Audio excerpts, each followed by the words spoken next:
So I've done my testing with Zibai, and she's amazing. In this video, we're going to be going over her at a very low level, and she still puts out pretty good numbers. So let's get into it. So starting off with Iluga at C5, we do see, not a bad rotation by any means, but Goro, a lot of the times here, was not actually on Favonius when he should have been. So we'll see later when I do multiple runs as a sequence that we will see a lower DPS because of that, because I'm waiting on energy. So here we end off with a 2 million damage total rotation and 112,000 DPS. Overall, really not bad for a 5-star who's using a 3-star weapon and a full 4-star team. This is really, really good. So moving on to the multi-run instances here, what I'm doing here is I'm just going in and I'm giving me 54 seconds of, that's 18 seconds by 3, I think. But we'll see here that we'll go over and we'll end up ending our rotation at 112,000 DPS technically. However, now we have to do the setup, which drains our DPS because we're not really doing much damage because we're using a hyper carry style character. Not bad really, because she's doing 240,000 damage per hit here. We do see that sometimes she can be a little low here. We do consistently breach above 100,000 DPS, and we've now done 4 million damage in 2 rotations, which is not bad at all. Restarting our rotation here, we can just keep going. We do end up not actually doing a full rotation, so that is the kind of issue that I'll run into with this. So realistically, probably give it 1 or 2 more seconds, but we did see quite a long time of us reaching above 100k, not quite consistently maintaining it, so I don't really think that that's too bad. So now we can move on to Iluga at C6. Overall, it's going to be a pretty small improvement because we didn't miss any crits. However, this did put my Zibai above 100% crit rate now, so we are never going to miss a crit with her, which could massively improve some very unlucky runs before, now hitting at 116,000 DPS, and that is a 4.2% increase over what we previously had. Moving on to the triple run, we will see that we start off, and again, we're just, going on. Goro doesn't have Favonius, so again, mainly in these triple runs, we'll see the energy issues actually only in the triple runs because everybody else has their energy for the first run. However, for these triple runs, we do see, oh no, we have energy issues. It's gonna happen. I think Goro here is about to miss his burst, yeah, or maybe not, and yeah, he did miss his burst, so it's annoying. He is now on Favonius and properly put on the circlet. So going ahead here, we are getting close to maybe not hitting on 100,000 DPS. However, we will do 102,000 DPS, which is a 5.2% increase over what we previously had. Overall, Iluga C6, not bad. A 5% increase, it's not bad to say, but overall, we're not really seeing that big of an increase, mainly because, well, Iluga is a crit, it's crit rate. Again, you could have a run where Zibai doesn't crit and you lose 150,000 damage just because of it, right? So that is a main issue that you can run into that.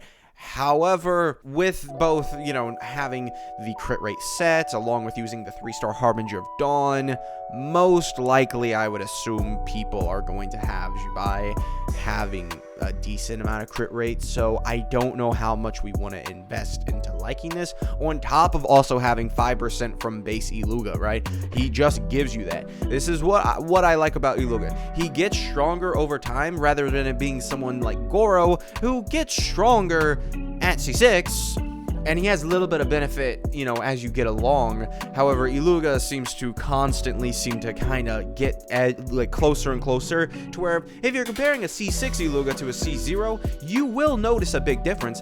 However, a C6 to a C5, not really that big of a difference. Compared to Goro, you're missing 40% crit rate when you don't have a C6. That's pretty big, right? Without further ado, let's go to C1 Zibai. Now, this overall wasn't really something that I was super hype about, because honestly, C1 didn't really intrigue me that much.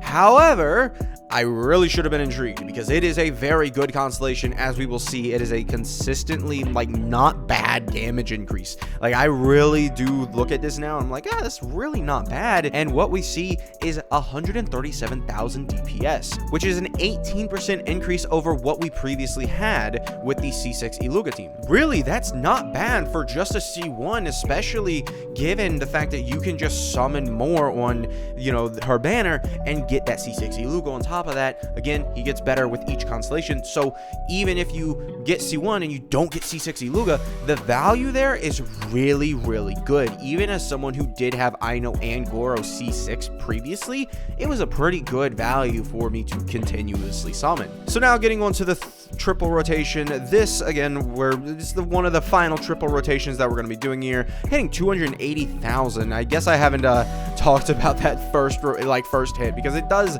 she does significantly increase the first hit when you pop her E-skill. So I'll look at that in a minute here. So we can look at that in a minute here. And yeah, as you see, I was just doing nothing there. 400,000 on her first hit. So I was doing nothing there. A lot of times I've noticed when I'm using Zibai on this triple rotation team, you know, it can really be a situation of she's still not ready on her cooldown. I switch back into her. I had like 2 seconds left on her cooldown, right? There is a significant difference on some of these runs here. So I think it can be severely improved depending on how you play it. And overall, we end up doing a 6.6 million damage with 124,000 DPS. In total, being a 20% improvement. Again, this C1 is a lot better than I previously thought, and I do really feel like it's nowhere near as bad as, like, I didn't think it was bad, but I didn't expect it to be a 20% improvement. That's pretty good. Most constellations would be, like, if we could have a 20% improvement per constellation on every character, that'd be insane. So really the value, again, I do think this character's value summoning on her banner is probably the best we've ever seen. I don't even know a single one, because she has her full team. Like, I've literally been using this team. She has her full team. 130,000 DPS on a full 4-star team with a 3-star weapon. That's really good. There's no argument against it. That is just really good. Like, she's above 100,000 DPS. Sure, we have characters who are adding 300,000 DPS and stuff. Like, there's huge power increases, but I haven't even mentioned yet that if we added Colombina to these teams, you can expect about a 20% increase. Overall, you can expect about a 20% increase.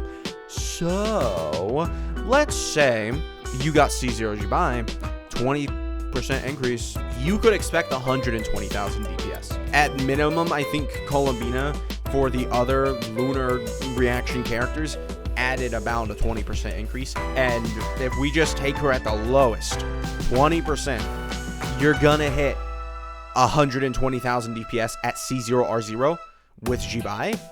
And then if you invest into either her Constellation 1, I mean, we're now talking about nearly 150,000 DPS, which is still really good. So, it's just simply, it's good. There's no other way to put it. Like, she's a really good DPS, and the value she has is insane.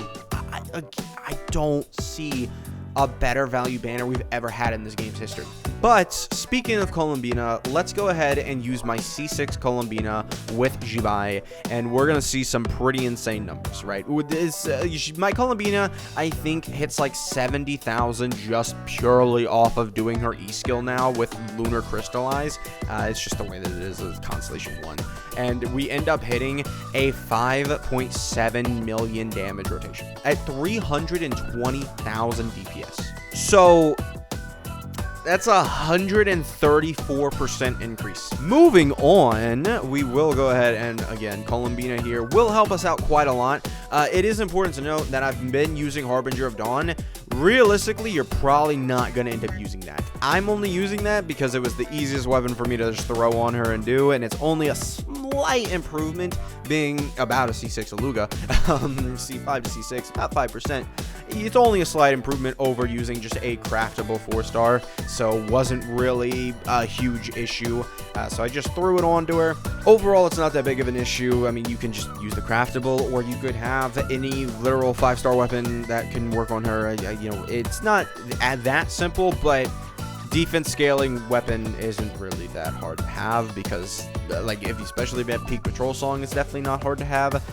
And overall, and we will see now that we're hitting 328,000 DPS, which is 166% better than the previous run.